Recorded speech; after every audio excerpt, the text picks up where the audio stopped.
Howdy, hi. It is Do Your Job Sports MLB Rundown picks and predictions for Tuesday, May 27th, 2025. We're looking at the best bets of the day. Let's get into the video. All right, first things first, we have to recap the previous day's results. Very weird day of baseball. We go 4-4, bringing our season record to 218 and 236. I'm going to recap these games real quick, then we'll get on to the picks for tomorrow. Game number one, it was the Giants and the Tigers. Our winner's side of it, we had the under of 8.5 runs. This was never a doubt. Very boring baseball game here. The Tigers win 3-1. There was a total of 12 hits in this game. Really nothing went on. Hayden Birdsong, 4 innings, 5 hits, 3 earned. The real story here is Keider Montero going 5 innings, only giving up 1 hit, striking out 3 and walking 2. So, Tigers, they moved to 35-20. Maybe they're not horrible. Just kidding, I'm betting against them again tomorrow. We then had the Reds plus 100 on the money line and the over of 8.5 runs. They went into Kansas City and they messed them up. They messed them up good and hard. Final score, 7-4. Cincinnati, 14 hits on the day. Michael Lorenzen was just a wounded duck standing out there on the mound. I don't know why they kept him in for so long. 5 innings pitched, he gave up 11 hits, 6 earned runs, only struck out 2, and he walked 3. Why are you leaving him in until the 5th inning? The dude was getting shelled, and you just kept on throwing him out there to the fire. It's like old times, you would put your head in your arms in that thing, and people would throw tomatoes at you, but they weren't throwing tomatoes. They were just hitting a baseball. I don't think this Royals team is very good. They are now 3 games over 500, 4th in the AL Central. In my opinion, the AL Central is the Tigers to lose. I think the Guardians have the best pitching rotation besides the Tigers. Obviously, the White Sox ain't doing shit, and I think the Twins are going to slide down too. So I think out of the AL Central, we get the Tigers, and I'm biased, but I think we get the Guardians. Shout out to the Reds, though, for hitting the money line and the over. Then we hit the over 8.5 runs in the Tampa Bay and Minnesota game. We really should not have hit this. This was very lucky as the Tampa Bay Rays scored 4 runs in the bottom of the 8th. This game was 0-0 in the middle of the 6th inning, and we hit the over. It went Jonathan Aranda, 3-run bomb. Carlos Correa, 2-run bomb, scoring Ty France.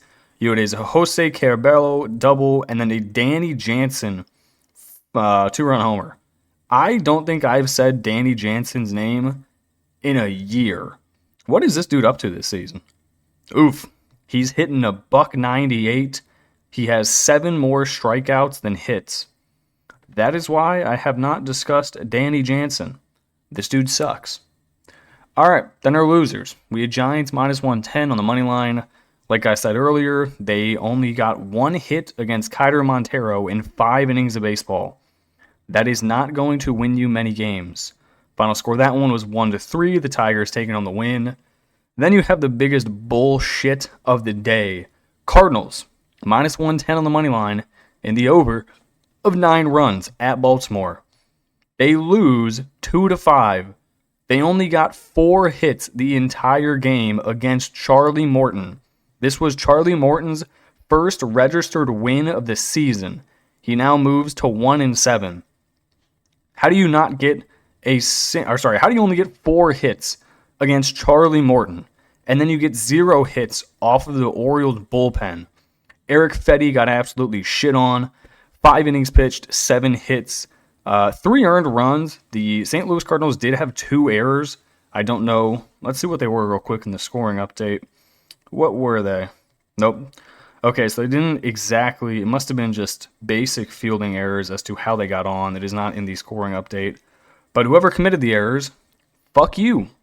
We then had the Twins plus 105 on the money line. I really have to stop taking the Twins on the road. They lose 2-7. They get out-hit 13-5. This Twins team kind of sucks. Like, yeah, they're 29-24, but... yeah, they're not good. They're just really not good.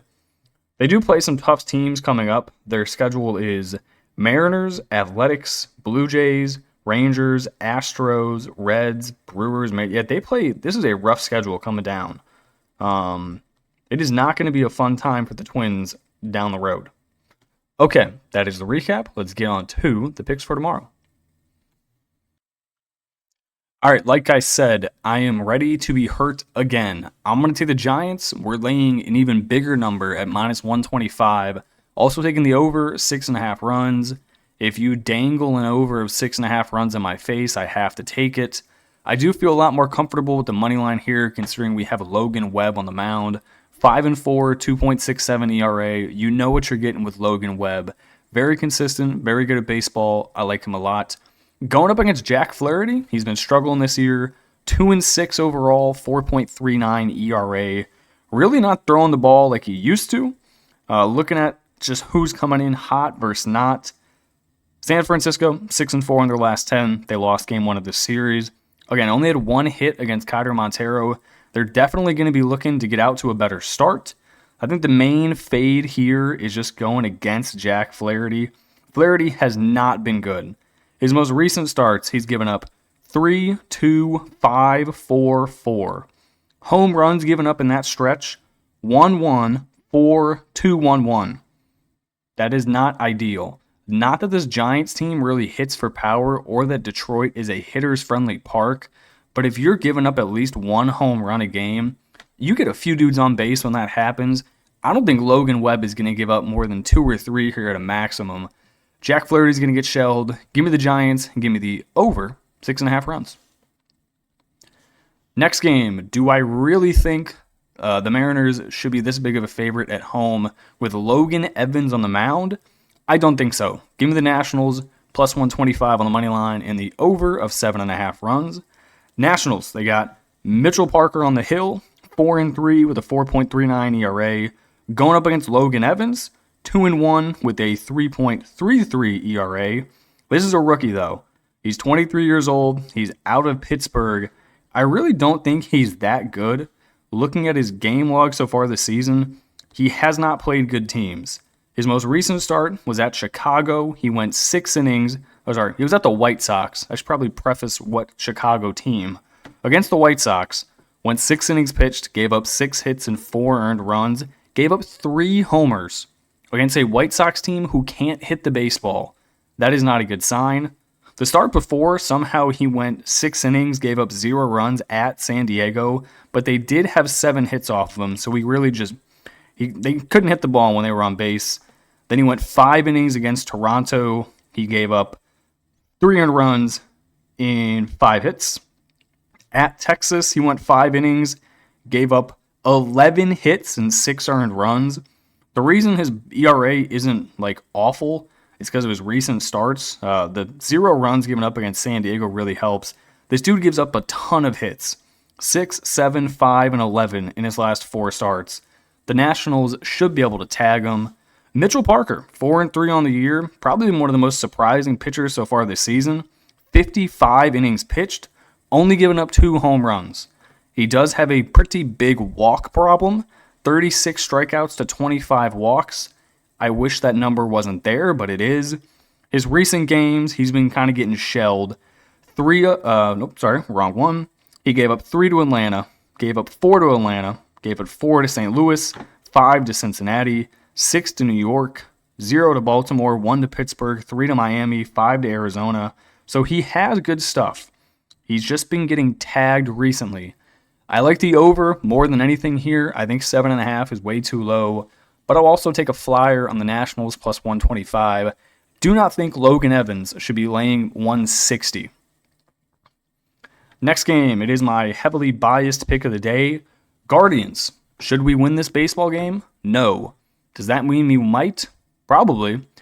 Give me the Guardians. Plus 110 on the money line. Give me the over, 8.5 runs.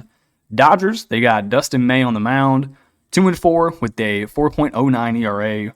Going up against the Guardians are currently our ace until we get Shane Bieber back. Tanner Bybee, 4-4, 3.57 ERA. Bybee coming off of a fantastic start at Detroit. going 7 innings, only giving up 3 hits and 0 earned runs. To be honest, he's pitched great in 5 out of his last 6 starts. The only bad one was at Cincinnati. He went 6 innings, gave up 10 hits and 4 earned. Other than that, though, went 7 innings against Philadelphia, gave up 1. Went 5 2/3 against Toronto, gave up 2. Went 7 against Minnesota, gave up 1. Went 7 against New York, gave up 2. So Bibee has good stuff. It's going to be tough against this Dodgers lineup just look at their lineup. That's fucked up. That should not be allowed. Dustin May, 2-4, 4.09 ERA. Really not having that good of a season.